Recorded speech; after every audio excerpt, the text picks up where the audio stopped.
estimulan, dijimos, la secreción de insulina, pero siempre va a depender del nivel de glucosa, es decir, va a depender de la ingesta de alimentos. El GLP-1 además, a diferencia del GIP, produce inhibición de la síntesis de glucosa a nivel de hígado. Por lo tanto, va a producir o va a disminuir también la secreción de glucagón. Ambas, en la anterior clase ya lo mencionamos, mejoran todo lo que es la proliferación y la supervivencia de las células beta, es por eso que se está promoviendo su uso, porque estaríamos preservando la masa de células beta a nivel de páncreas. La diferencia entre una y la otra, además de la producción hepática por el GLP-1, es que una es producida por las células L a nivel del intestino distal y el GIP a nivel de intestino proximal, a nivel de duodeno por las células K. Ahora, ¿cuál es la dificultad en el momento de usarlas? Que lamentablemente estas son atacadas por una enzima que es el DPP4, por lo tanto tiene una vida media muy corta, que no va más allá de 2 a 3 minutos. Y si no logramos inhibir al DPP4, tendríamos que utilizar, obviamente, infusión continua. Por eso es que surge hoy en día la medicación, que son inhibidores de la DPP4, que vamos a mencionar cuáles son. Acá es para que entiendan la acción, cómo actúan estas. Ya dijimos, se produce siempre con ingesta de alimentos, es decir, depende su secreción del nivel de glucosa. Uno se secreta en el intestino delgado, en el intestino proximal, el otro en el intestino distal. Van a ir a actuar directamente, no se olviden, mejorando la producción de insulina, preservando las células beta y disminuyendo lo que es la acción del glucagón y producción de glucagón. Y el plus de estas es que además, y ya lo mencionamos en la anterior clase, es que van a producir saciedad a nivel central, por lo tanto hay disminución de la ingesta de alimentos y tendríamos disminución del peso corporal.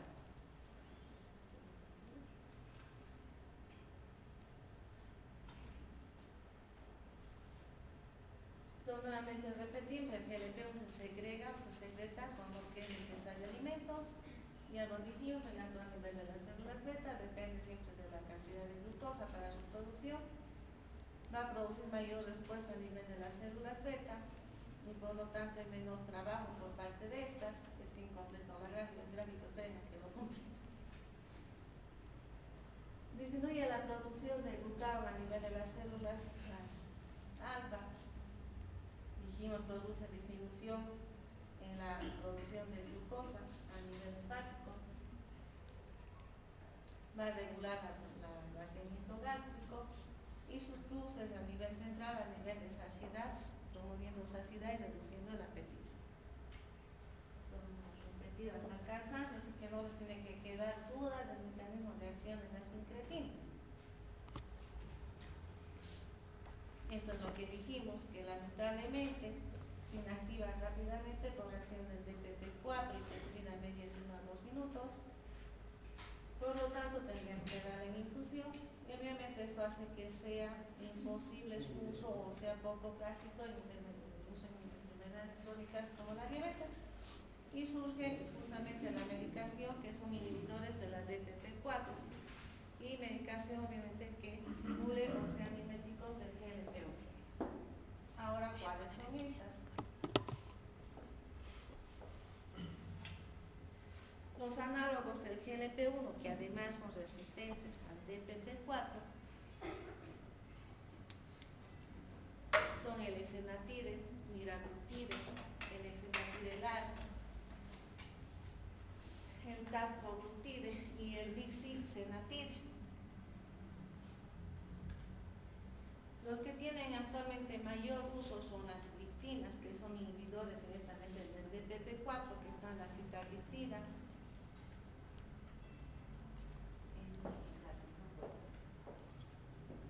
la vildagliptina, la cesagliptina y la linagliptina. Ahora, dijimos que si bien es medicación que va a preservar la masa de las células beta, disminuye la acción del glucagón, es decir, todo es beneficioso, lamentablemente nosotros en SUPE no estamos logrando utilizar estas por el costo.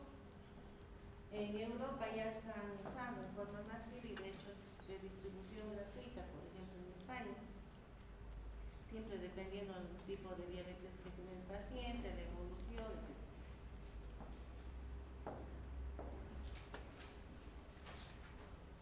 Y vamos a hablar del objetivo o los objetivos del control metabólico. Esto ya lo saben también. Dijimos que pretendemos que el paciente llegue con glucosa en ayunas entre 60 y 100, máximo 110. Esto ya lo saben y hemos avanzado.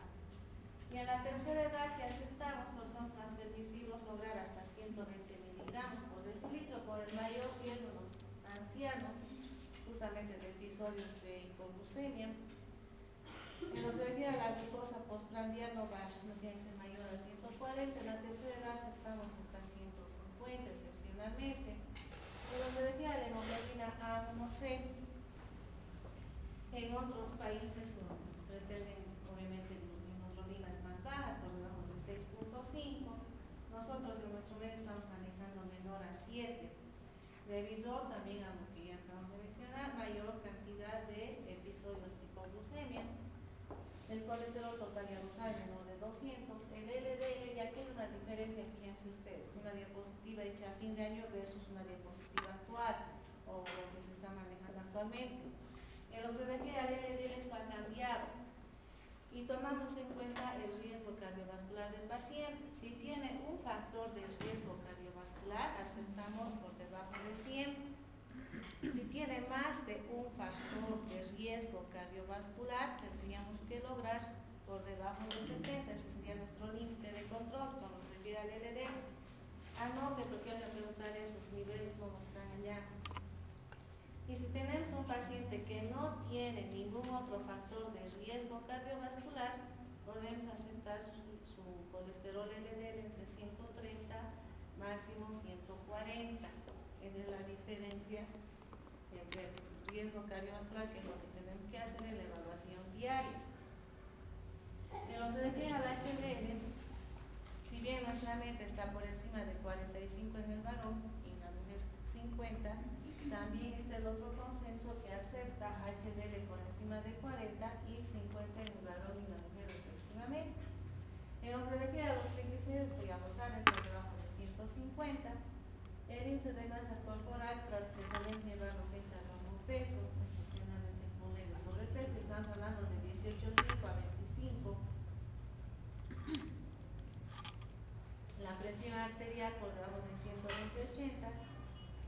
Esto también está en discusión porque hay otros grupos de estudio, sobre a nivel cardiovascular y renal, que ellos aceptan presiones arteriales hasta 130/80.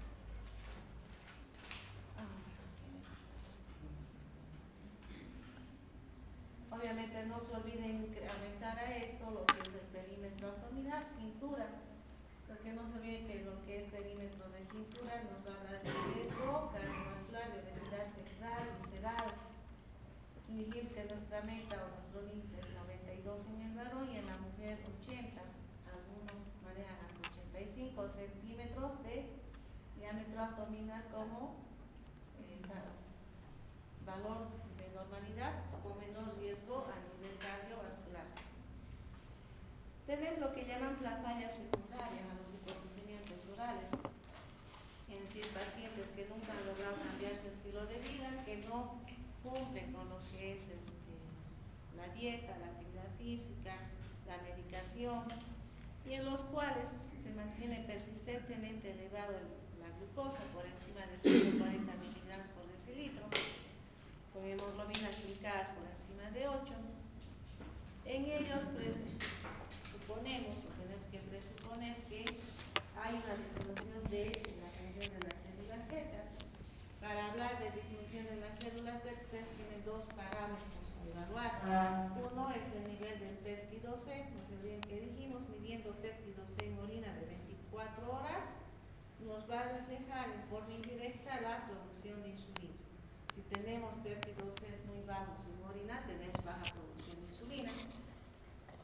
Y otra forma barata económica en nuestro medio para determinar si estamos con este riesgo en el paciente es presencia de cuerpos cetónicos en forma permanente, es decir, hacemos exámenes examen general de orina y hay presencia de cuerpos cetónicos. Si vienen con 2, 3, 4 determinaciones con cuerpos cetónicos en orina, quiere decir que el paciente no tiene la capacidad suficiente de producir células beta y por lo tanto ahí recién muchos optan por empezar insulina, probablemente estén llegando tarde, vuelvo a repetir, y están ya con un daño crónico. Bueno, las causas obviamente es que no cumplen el tratamiento, que no cumplan con la dieta, la actividad física, es decir, que no cambien su estilo de vida y persiste un índice de masa corporal por encima de 25. La incidencia, fíjense ustedes, es un 5 o 10% anual, pero en nuestro medio, en Bolivia, lamentablemente por nuestras características sociales, económicas y culturales sobre todo, probablemente esto sea el doble.